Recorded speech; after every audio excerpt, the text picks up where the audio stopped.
السلام علیکم students, hope you are fine.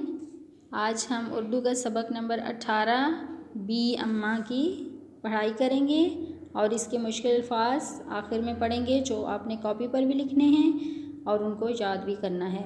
تو ہم سٹارٹ کرتے ہیں اپنا آج کا سبق۔ بی اماں۔ بی اماں کون تھیں؟ بی اماں ایک ماں تھی جن کا اصلی نام تھا آبادی بانو بیگم، اور انہوں نے اپنے بچوں کی تربیت ایسے کی جن کی جدوجہد سے ہم ایک آزاد وطن حاصل کرنے میں کامیاب ہوئے، جس میں ہم آج رہ رہے ہیں۔ یہ ہمارا پیارا وطن پاکستان ہے جو ان عظیم لوگوں کی جدوجہد کی وجہ سے حاصل ہوا۔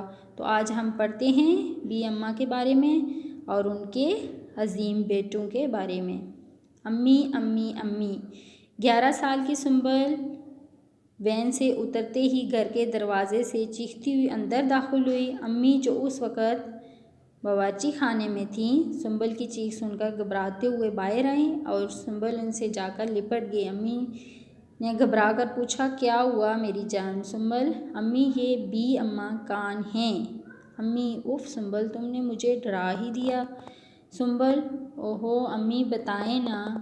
امی: بی اماں ایک بہت عظیم ماں ہیں جنہوں نے اپنے بیٹوں کی اس طرح تربیت کی کہ انہوں نے اپنی پوری زندگی آزادی کی جدوجہد میں گزار دی۔ سنبل: کون ہیں ان کے بیٹے؟ امی: پہلے تم بتاؤ، کیوں اتنی بے چین ہو رہی ہو ان کے بارے میں جاننے کے لیے؟ سنبل: امی ہفتے کو ہمارے اسکول میں ان کے اعزاز میں جلسہ منعقد کیا گیا جس میں ایک تقریری مقابلہ بھی ہے، مجھے بھی اس میں حصہ لینا ہے، آپ مجھے بتائیں ان کے بارے میں۔ پھر سنبل نے اپنی امی سے یہ سوال کیا، اب بتائیں امی، کون تھی بی اماں، کیوں اتنی مشہور ہیں اور ان کے بیٹے کون ہیں؟ امی: جب انگریزوں نے ہندوستان پر قبضہ کیا تو ان کے خلاف بہت سے لوگوں نے آواز اٹھائی اور ملک کی آزادی کے لیے جدوجہد کی۔ انہی میں ہمارے 2 مسلم رہنما مولانا محمد علی جوہر اور مولانا شوکت علی کا نام بھی شامل ہے۔ بی اماں ان کی والدہ ہیں۔ سنبل: امی والدہ تو سب کی ہوتی ہیں، پھر ان میں ایسی کیا خاص بات ہے؟ یہ ہیں تصویر 2 جو سامنے آپ کو نظر آ رہی ہیں، مولانا محمد علی جوہر اینڈ مولانا شوکت علی۔ بیٹا، بچوں کی پرورش تو ہر ماں کی ذمہ داری ہے، مگر کچھ مائیں ایسی بھی ہوتی ہیں جو اس ذمہ داری کو اتنی اچھی طرح سے نبھاتی ہیں کہ ان کے نام دنیا کی تاریخ میں درج ہو جاتا ہے۔ بی اماں بھی انہی ماؤں میں سے ایک ہیں۔ سنبل: تو کیا بی اماں ان کا اصلی نام ہے اور کہاں پیدا ہوئیں؟ مجھے تفصیل سے بتائیں۔ بی اماں کا اصلی نام آبادی بانو بیگم ہے۔ ان کی پیدائش ہندوستان کے شہر رحمپور میں ہوئی۔ ان کا تعلق مذہبی گھرانے سے تھا۔ تعلیم انہوں نے گھر ہی پر حاصل کی، گھر پر ہی کلام پاک ختم کیا اور مذہبی تعلیم حاصل کی۔ بی اماں کی شادی عبدالعلی خان سے ہوئی جو کہ ایک سرکاری ملازم تھے، جن سے ان کے 5 بیٹے اور ایک بیٹی تھی۔ ان کے بچے چھوٹے تھے جب ہی ان کے شوہر کا انتقال ہوا اور گھر اور بچوں کی ذمہ داری ان پر آ گئی، جو انہوں نے نہایت عمدہ طریقے سے انجام دی۔ غربت کے باوجود بچوں کو اعلیٰ تعلیم دلوائی اور ہمت کے ساتھ اور استقلال کے ساتھ زندگی گزارنے کی تلقین کی۔ 5 بیٹوں میں سے 2 کا انتقال بچپن میں ہی ہو گیا۔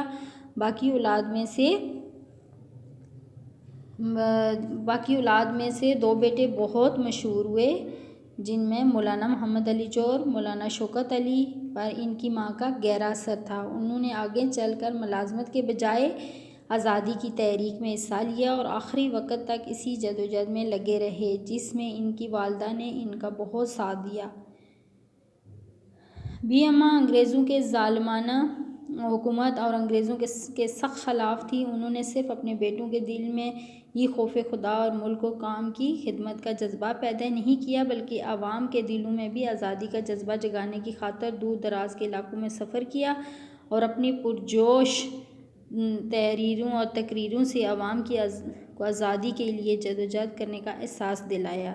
جب ان کے بیٹوں کو گرفتار کیا گیا تو انہوں نے حوصلہ نہیں ہارا بلکہ عزم اور یقین حق پر قائم رہنے کی تلقین کی اور بڑھاپے کے باوجود اپنی کوششوں میں مزید اضافہ کیا اور آزادی کی سپاہی بن کر میدان میں آ گئیں، اور انہی کی خدمات کی وجہ سے عوام انہیں احترام سے بی اماں کہتی ہیں۔ ان کا انتقال 14 نومبر 1964 یعنی کہ 1964 کو ہوا۔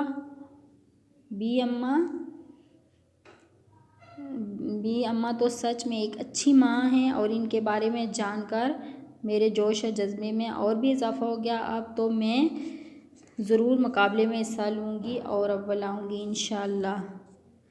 اب یہاں پر بچوں کچھ سے الفاظ ہیں، نئے الفاظ ہیں جو اس سبق کے بارے میں ہیں، جن کو آپ نے غور سے پڑھنا ہے، اور پھر انہی الفاظ کو آپ نے کاپی پہ تحریر بھی کرنا ہے اور ان کی بار بار مشق کرنی ہے۔ تو یہ الفاظ ہیں: عظیم، قربانی، اعزاز، جلسہ، منعقد، رہنما، تحریک، تقریری، جذبہ، اثار، تلقین، جدوجہد، سرکاری، انتقال، استقلال اور مکاری۔ تو بچوں ہم نے اس سبق میں کیا سیکھا؟ اگر لگن سچی ہو تو کوئی بھی کام مشکل نہیں ہوتا۔ حق کے راستے میں ہمیں قربانیاں دینے سے پیچھے نہیں ہٹنا چاہیے، جیسا کہ بی اماں نے کیا، اور ان کی اور انہیں کی جیسے دیگر بزرگوں کی قربانی کی وجہ سے آج ہم آزاد ہیں اور آزادی سے زندگی گزار رہے ہیں۔ تو بچوں آپ نے اس سبق کو بار بار پڑھنا ہے اور ان الفاظ کی بار بار مشق کرنی ہے۔ اللہ حافظ۔